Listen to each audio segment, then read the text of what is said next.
Hello student, Tapovan group of school તરફથી આપ સૌનું હાર્દિક સ્વાગત છે. આજનો આપણો ટોપિક છે એંગલ બિટવીન ટુ કર્વ, બે વક્ર વચ્ચેનો ખૂણો. ઓકે, એક્ઝેક્ટલી બે વક્ર વચ્ચેનો ખૂણો એટલે બે વક્ર જ્યાં છેદે, ધારો કે કોઈ એક વક્ર આ છે, કોઈ એક વક્ર આ છે, બે વક્ર અહીંયા છેદે છે, તો છેદ બિંદુ આગળ જે તમે સ્પર્શક દોરો, વક્રને છેદ બિંદુ આગળ જે સ્પર્શક દોરવામાં આવે તે સ્પર્શકો વચ્ચેનો ખૂણો એટલે બે વક્ર વચ્ચેનો ખૂણો. ખ્યાલ આવે? છેદ બિંદુ આગળ જે સ્પર્શક દોરો, આ સ્થૂળ આકૃતિમાં દર્શાવેલી છે. તો સૂત્ર વ્યાખ્યાયિત કરીએ. એક વક્ર, આ વક્ર આપેલો છે y is equals two fx અને બીજો વક્ર આપેલો છે y is equals two gx. Okay, તો હવે તમારે બે રેખા વચ્ચેનો ખૂણો મેળવવાનો. બે રેખા વચ્ચે, રેખા કોણ છે અહીંયા? સ્પર્શક. બે રેખા વચ્ચેનો ખૂણો મેળવવા બંનેનો ઢાળ મેળવવો પડે. ચલો, y is equals two fx. પહેલાં તો આ બંને વક્રને ઉકેલી નાખવાના, અને ઉકેલશો એટલે બંનેનું છેદ બિંદુ આવશે. બંને વક્રને તમે સોલ્વ કરશો એટલે છેદ બિંદુ આવશે x0 y0 અથવા તો x1 y1, કોઈ પણ નામ આપી દઉં. ધારો કે અત્યારે હું છેદ બિંદુ ધારી લઉં છું x1 y1. ઓકે, હવે પ્રથમ વક્રનો સ્પર્શકનો ઢાળ મેળવો, આ વક્રના સ્પર્શકનો ઢાળ. તો m1 શું થશે અહીંયા? m1 dy/dx. આ સ્પર્શકનો ઢાળ જોતો છે તો વિકલન કરી નાખવાનું અને ત્યાં વિકલનમાં બિંદુ મૂકી દેવાનું x0 y0. ઓકે, અથવા આને આમ પણ કહી શકો f'(x0) f'(x0). m2 એટલે બીજા વક્રનો સ્પર્શક છે ને એનો ઢાળ dy/dx x0 y0 એટલે કે બીજા વક્રના સ્પર્શકનો ઢાળ. ઓકે, હવે બે રેખા વચ્ચેના ખૂણાનું સૂત્ર શું હતું? tan alpha is equals to માનાંકમાં m1 minus m2 છેદમાં 1 plus m1 into m2. Okay, તો અહીંથી બે વક્ર વચ્ચેનો ખૂણો મળી જશે એટલે એક્ઝેક્ટલી એના બે સ્પર્શક વચ્ચેનો ખૂણો. આમાં પહેલી શરત, જો m1 is equals to m2, કયા બિંદુ આગળ? છેદ બિંદુ આગળ, તો બે વક્રો સ્પર્શે છે તેમ કહેવાય. બીજું, m1 into m2 બરાબર -1, તો બોલો આ શરત શેની હતી? બે રેખા વચ્ચેનો ખૂણો 90 હોય તો બે વક્રો લંબછેદી છે, અથવા એમ પણ લખી શકો કાટખૂણે છેદે છે. m1 અને m2 નો ગુણાકાર -1 આવે તો. જો ઘણા કિસ્સામાં આવું પણ આવે કે m1 0 આવે અને m2 ન મળે એટલે અવ્યાખ્યાયિત ઇન્ફાઇનાઇટ આવે. m2 ન મળે અથવા તો ઇન્ફાઇનાઇટ આવે તો ઢાળ 0 કોનો હોય? ક્ષમક્ષિતિજ રેખાનો ઢાળ 0 હોય. અવ્યાખ્યાયિત ઢાળ કોનો હોય? શિરોલંબ રેખાનો. તો બંને વચ્ચેનો ખૂણો કેટલો થાય? 90. તો ઉપરનું જ પરિણામ લાગુ પડશે, ઉપરનું જ પરિણામ સેકન્ડ નંબરનું. બે કિસ્સામાં લંબછેદી થશે. એક તો m1 into m2 બરાબર -1 હોય, અને બીજો કેસ કયો? m1 બરાબર 0 અને m2 બરાબર ન મળે અથવા તો અવ્યાખ્યાયિત હોય. આ બંને કેસમાં લંબછેદી વક્ર થશે. ચલો શરૂઆત કરીએ કોઈ એક પ્રશ્નથી. ધારો કે પ્રશ્ન નંબર 1, કંઈ નથી કરવાનું, પહેલાં બે વક્રને ઉકેલી નાખવાના. પ્રશ્ન નંબર 1 આપેલો છે xy equals to 6 and x2y is equals to 12. આ રીતનો પ્રશ્ન નંબર 1 આપેલો છે. ઓકે, ચલો હવે પહેલાં તો બંનેને સોલ્વ કરી દો. સોલ્વ કરવા માટે અહીંથી y is equals to 6/x આ સમીકરણમાં મૂકી દો. તો અહીંયા x2 6/x equals to 12. તો અહીંથી એક x કેન્સલ થઈ જશે, કોઈ એક x ઉડી જશે તો 6x ઇક્વલ્સ ટુ 12 તો અહીંયા x ઇઝ ઇક્વલ્સ ટુ 2 આવશે. x બરાબર કેટલા આવશે 2 અને x બરાબર 2 આમાં મૂકી દો. x બરાબર 2 લેતા તો y બરાબર 3 આવશે. ઓકે, તો છેદબિંદુ બંને વક્રોનું છેદબિંદુ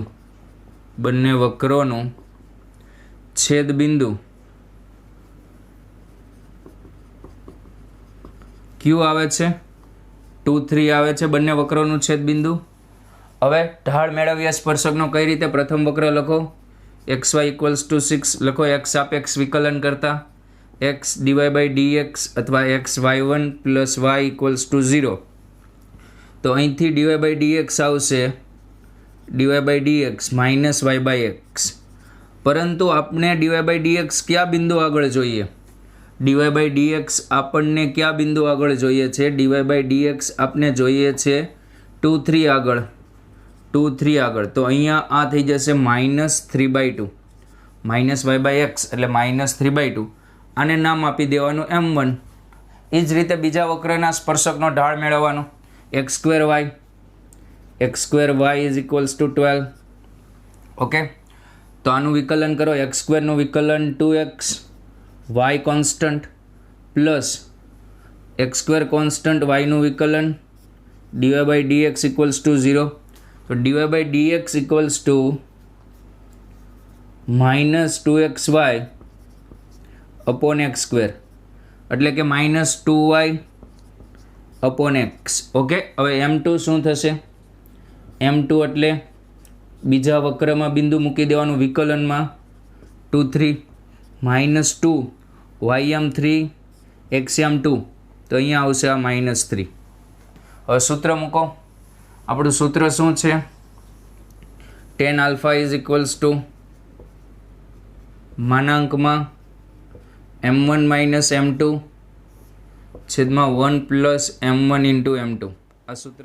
okay student, question number 2, y is equals to x2 plus y2 is equals to 20. બંનેને સોલ્વ કરો. સોલ્વ કરવા માટે અહીંયા x2 plus y2 equals to 20. Okay, y2 x2 ની કિંમત શું છે? y મૂકી દો. y plus y2 is equals to 20 માટે y2 plus y minus 20 is equals to 0. તો અહીંયા y plus 5 y minus 4 equals to 0. Okay, તો અહીંથી y બરાબર -5 અને y is equals two 4. Check કરી લેજો હવે રેડી છે કે નહીં. ચલો, y is equals two -5, y is equals two 4. હવે તમારે સમીકરણ એવું સિલેક્ટ કરવાનું કિંમત મૂકવા કે જેમાં એક ઘાત હોય. બાકી બે ઘાતવાળું સિલેક્ટ કરશો તો અમુક વધારાના આન્સર પણ આવશે. એટલે એક ઘાત આમાં છે, આમાં બે ઘાત પણ છે, પણ અહીંયા y ની એક ઘાત છે. ચલો, y બરાબર -5 લઈએ માટે અહીંયા મૂકો તો x2 બરાબર -5 જે શક્ય નથી, નોટ પોસિબલ, જે શક્ય નથી. ઓકે, અહીંયા આપણે વાસ્તવિક સંખ્યા માટે જ વાત કરવાની છે. y ઇઝ ઇક્વલ્સ ટુ 4 લો તો x2 ઇઝ ઇક્વલ્સ ટુ 4 માટે અહીંથી x બરાબર +-2. તો અહીંથી છેદબિંદુ આવશે, છેદબિંદુ 2 4 એન્ડ -2 4. બંનેના વિકલન મેળવીને રાખીએ પછી આપણે વાત કરશું. ચલો, પ્રથમ વક્ર માટે ફર્સ્ટ વક્ર y is equals to x2.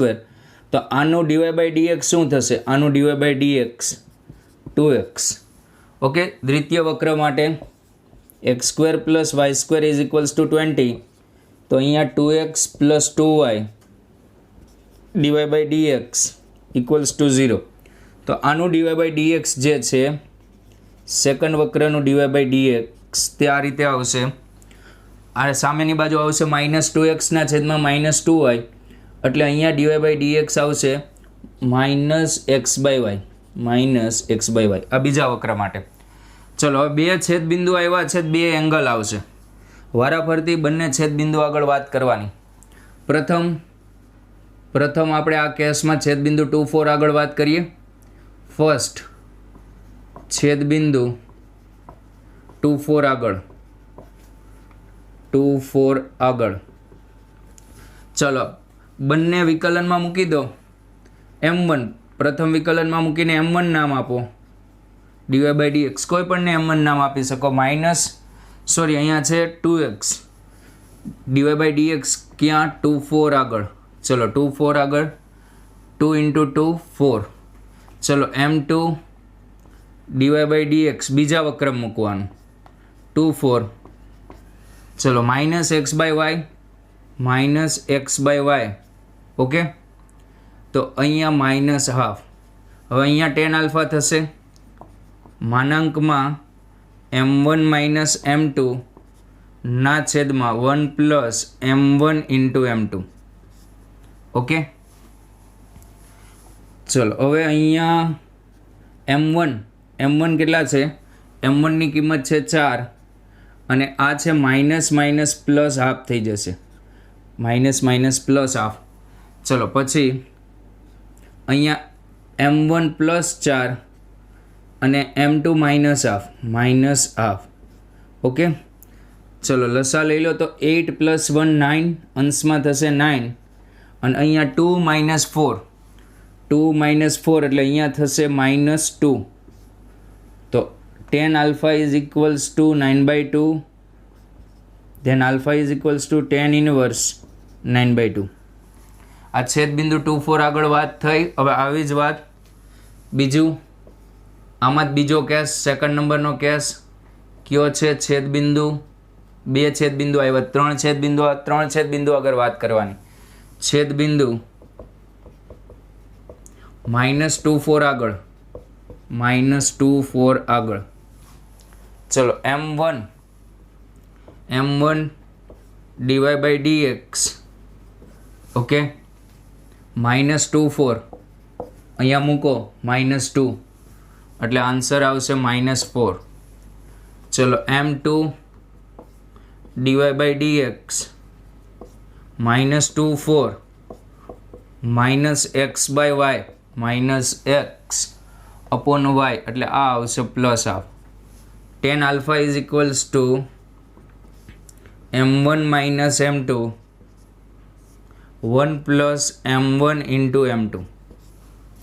Okay, m1 -4 -½ sorry આ માઇનસ ને m2 +½ છે. m1 -4 અને અહીંયા ½. ચલો અહીંયા અંશમાં થશે -9, દેખાય છે અંશમાં -9 અને છેદમાં -2, તો 9/2. તો tan alpha = અહીંયા alpha = tan inverse 9/2. કોપી.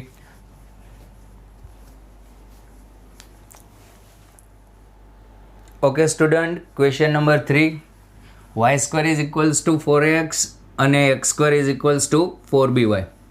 છેદ બિંદુ મેળવવા પહેલાં સોલ્વ કરીએ. પહેલાં બંનેને છેદ બિંદુ મેળવવા માટે અહીંથી y ને કરતાં બનાવો. x² = 4by છે, 4by, તો y ને કરતાં બનાવો તો x² / 4b થશે. ઓકે, ચલો હવે અહીંયા આપેલું છે y² = 4ax. અહીંયા આપણે yની કિંમત મૂકી દઈએ. yની કિંમત અહીંયા મૂકો તો x⁴ b² અને અહીંયા 4ax. તો સામે લઈ જાઓ તો કેટલા થશે? x⁴ 64 ab²x. x ઉડાડી નહીં દેવાનો, જો ઉડાડશો તો એક બીજ લોસ થશે. આ બાજુ લેવાનો x⁴ - 64 ab²x = 0. તો અહીંયા x³ -64 ab² = 0. તો અહીંથી x = 0 અથવા x³ = 64 ab². તો x બરાબર અહીંથી આવશે 4a⁴ and b⁴. ઓકે, ચલો હવે x = 0 મૂકો કોઈ પણ એક સમીકરણમાં, તો y = 0 મળશે. રેડી? ચલો હવે અહીંથી y મેળવો તો y is equals two x square upon 4b. X square એટલે અહીંયા 16 એની 2/3 બીની 4/3 છેદમાં 4b. તો અહીંથી y આવશે 4 એની 2/3 બીની 4/3 અને બીની 1 એટલે ઘાતાંકમાં બાદબાકી તો બીની 1/3. તો બે છેદબિંદુ આવશે. છેદબિંદુ એક આવશે 0 0 અને બીજું આવશે 4 એની 1/3 એક્સ્યામ એની 1/3 બીની 2/3 4 એની 2/3 બીની 1/3. ઓકે, ચલો આગળ જોઈએ. હવે શું કરવાનું? બંને વક્રમાંથી dy/dx મેળવીને રાખો. બંને વક્રમાંથી dy/dx મેળવીને રાખો. તો પ્રથમ વક્ર આપેલો છે y² is equals two 4x. વિકલન કરો 2y dy/dx 2y dy/dx equals to 4a. Okay, તો અહીંથી dy/dx આવશે 2a અપોન y. ફર્સ્ટ વક્રમાંથી dy/dx 2a upon y. Second x² is equals to 4by. x સાપેક્ષ વિકલન કરો 2x 4b dy/dx. તો અહીંથી dy/dx આવશે x upon 2b. x upon 2b. Okay, હવે પહેલાં છેદબિંદુ 0 0 આગળ વાત કરીએ. છેદબિંદુ 0 0 આગળ 0 0 આગળ ચલો m1 મેળવો. m1 એટલે પ્રથમ વક્રમાં બિંદુ મૂકી દેજો dy/dx 0 0. ચલો પ્રથમ વક્રમાં 0 0 મૂકી દો અહીંયા. તો અહીંયા શું આવે? ઇન્ફાઇનાઇટ અથવા તો ન મળે એમ લખવાનું. m2 અહીંયા 0 આવશે, છેદ 0 એટલે અવ્યાખ્યાયિત થશે ને. m2 dy/dx તો અહીંયા 0 0 તો 0 અપોન 2b એટલે આ 0. તો આ જે સ્પર્શક છે એ સમક્ષિતિજ થાય, ઢાળ 0. આ શિરોલંબ થાય. માટે બંને વક્ર વચ્ચેનો ખૂણો વક્ર વચ્ચેનો ખૂણો અહીંયા શું આવશે? બંને વક્ર વચ્ચેનો 0 0 આગળનો ખૂણો 0 0 આગળનો ખૂણો કેટલો થશે? 90 ડિગ્રી. અથવા એમ પણ લખી શકો કે 0 0 આગળ લંબછેદી છે. ઓકે, ચલો બીજું છેદબિંદુ આગળ વાત કરીએ. છેદબિંદુ 4a ની 1/3 બીની 2/3 4 એની 2/3 બીની 1/3. ચલો m1 મેળવો. m1 એટલે dy/dx. આ બિંદુ અહીંયા મૂકી દેવાનું. ઓકે, ચલો બિંદુ લાંબુ છે એટલે હું લખતો નથી, છતાંય દર્શાવી દઈએ. 4a ની 1/3 બીની 2/3 4a ની 2/3 બીની 1/3. તો ચલો m1 માં કિંમત મૂકીએ 2a upon y 2e upon y. y એટલે આ થશે 4a ની 2/3 અને અહીંયા બીની 1/3. ઓકે, તો આ થશે હાફ અને આ એની 1 માઇનસ 2/3 1/3. તો a/b ની કેટલી થશે? 1/3. ઓકે, ચલો હવે એવી જ રીતે m2 મેળવીએ. m2 dy/dx બિંદુ મૂકો. બિંદુ કોણ છે? 4 a ની 1/3 બીની 2/3. ઓકે, ચલો પછી 4 a ની 2/3 બીની 1/3 બીજા વક્રમાં મૂકવાનું છે. બીજો વક્ર છે x અપોન 2b. x એટલે 4 a ની 1/3 બીની 2/3 અપોન 2b.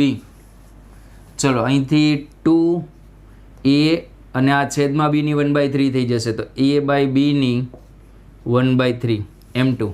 હવે સૂત્ર મૂકીએ. tan alpha is equals to m1 minus m2 ના છેદમાં m1 plus m2 sorry 1 plus m1 into m2 1 plus m1 into m2 tan alpha is equals to m1 કેટલા છે? m1 હાફ a બાય બીની 1/3 ઘાત. Okay, અહીંયા -2 a by બીની 1/3 ઘાત. Check કરી લેજો. હા, a બાય બીની 1/3 ઘાત. બંનેનો ગુણાકાર કરો 1 પ્લસ બંનેનો ગુણાકાર કરશો એટલે કેન્સલ થઈ જશે. તો એની 2/3 આ રીતે થશે, a બાય બીની 1/3 અને a બાય બીની 1/3 અને હાફને 2 કેન્સલ થઈ જશે. ઓકે, ચલો હવે અંશમાં અહીંયા લસા આવશે, 2 લસા આવશે. તો tan alpha is equals two 2 લસા આવશે. તો એની 1/3 -4 એની 1/3. ઓકે, અને છેદમાં અહીંયા બાકી રહેશે 2 બાકી રહેશે. અથવા એક કામ કરીએ આપણે, અહીંયા બીની 1/3 અહીંયા પણ લસા લઈ લઈએ, બીની 2/3 લસા લઈ લઈએ. ખ્યાલ આવે છે આપણે શું લસા લઈએ છીએ? બીની 2/3. તો અહીંયા ક્રોસ ગુણાકાર જેવું જ કરી દો ને, એમ સમજો ને. તો ક્રોસ ગુણાકાર કરો તો અહીંયા એ બીની 1/3 અને અહીંયા ક્રોસ ગુણાકાર કરો તો -4 એ બીની 1/3. ઓકે, અને છેદમાં બીની 2/3 પ્લસ એની 2/3. હવે અહીંયા છેદમાં બીની 2/3 ક્રોસ ગુણાકાર કર્યો એટલે અહીંયા છેદમાં બીની 2/3 કેન્સલ થઈ જશે, પણ 2 બાકી રહેશે, એ 2 અહીંયા છેદમાં આવી જશે. તમે ટ્રાય કરજો જાતે. ચલો, તો અહીંયા tan alpha is equals two અંશમાં -3 પણ -3નો માનાંક +3 થશે, 3 એ બીની 1/3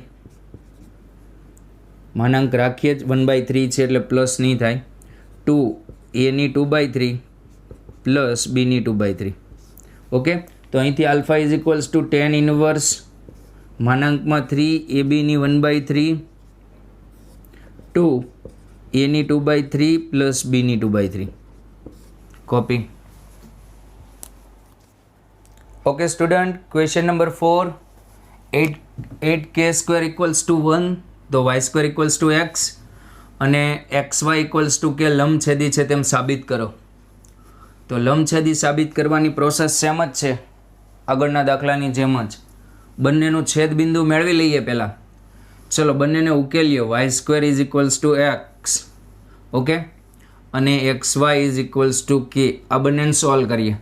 સોલ્વ કરવા માટે અહીંથી yની કિંમત અહીંયા મૂકી દો અથવા xની કિંમત કોઈ પણ કિંમત મૂકી દો, અને એક એક્સ્ટ્રા શરત છે 8k² ઇક્વલ્સ ટુ 1. ચલો, ક્યુ સરળ પડશે. એક્સની કિંમત અહીંયા મૂકો, એક્સની કિંમત થશે y². તો y² into y equals to k. Okay, અહીંયા x મૂકી દીધો, y². તો k ઇઝ ઇક્વલ્સ ટુ કેટલા આવશે? k ઇઝ ઇક્વલ્સ ટુ અહીંથી આવશે y³. ઓકે, હવે kની કિંમત મેળવવી છે આપણે, તો અહીંથી થશે y³ is equals to k. તો 8k² ઇઝ ઇક્વલ્સ ટુ 1 આપેલા છે. પહેલાં આપણે બંને યામ મેળવી લઈએ, પછી kની કિંમત મેળવશું. y³ is equals to k અહીંયા મૂકી દો, તો x is equals two y². માટે x ઇઝ ઇક્વલ્સ ટુ કેટલા થશે? y². એટલે yની કિંમત થશે kની 1/3. yની કિંમત kની 1/3 સ્ક્વેર. તો અહીંયા x ઇક્વલ્સ ટુ kની 2/3. ઓકે, kની 2/3. ચલો, હવે kની 2/3ની કિંમત કેટલી થશે? kની 2/3ની કિંમત જુઓ, k² ઇઝ ઇક્વલ્સ ટુ 1/8. બંને બાજુ ઘનમૂળ લો તો kની 2/3ની કિંમત કેટલી થશે? હાફ. તો એક્સિયમ આવશે હાફ. ઓકે, અને વાયમ શું આવશે? હાફનું ઘનમૂળ. ઓકે, ચલો હવે વાયમ પણ મેળવી લઈએ. વાયમ ઇઝ ઇક્વલ્સ ટુ kની 1/3. તો અહીંયા આવશે y ઇઝ ઇક્વલ્સ ટુ હાફનું ઘનમૂળ, હાફની 1/3 ઘાત. વિકલન કરીએ બંને વક્રનું. પ્રથમ વક્ર આપેલો છે y² is equals to x. Okay, વિકલન કરો. 2y dy/dx 1, તો અહીંથી dy/dx is equals two 1/2y. Okay, ચલો હવે દ્વિતીય વક્રનું, અથવા તો અહીંયા એક જ છેદ બિંદુ આવે છે તો કિંમત પણ મૂકતા જશું. તો d y by d x m1 d y by d x કઈ કિંમત હતી? હાફની 1/3. તો અહીંયા આવશે 1/2 હાફની 1/3. આ જ રીતે રાખી દઈએ. જરૂર પડશે તો સાદુરૂપ આપશું. બીજો વક્ર xy ઇઝ ઇક્વલ્સ ટુ કે x સાપેક્ષ વિકલન કરો x d y by d x plus y બરાબર 0 માટે d y by d x is equals to minus y by x d y by d x m2 d y by d x કિંમત મૂકો હાફની 1/3. ઓકે, તો આ કેટલું આવશે? આ આવશે માઇનસ હાફની 1/3 ના છેદમાં હાફ. ચલો m1 ઇન્ટુ m2 મેળવો. લંબછેદી બતાવવાનું કીધું છે એટલે -1 સાબિત કરશું. m1 into m2 equals to m1 આપેલા છે, આપણે કિંમત મેળવી 1/2 હાફની 1/3 ઇન્ટુ અહીંયા માઇનસ હાફની 1/3 છેદમાં હાફ. ઓકે, ચલો તો અહીંથી આ કેન્સલ અને આ હાફ ને આ હાફ પણ કેન્સલ, તો કેટલું આવી જશે અહીંયા -1. m1 into m2 equals to -1 માટે લખી દેવાનું કે આપેલ બંને વક્ર લંબછેદી છે. કોપી કરો.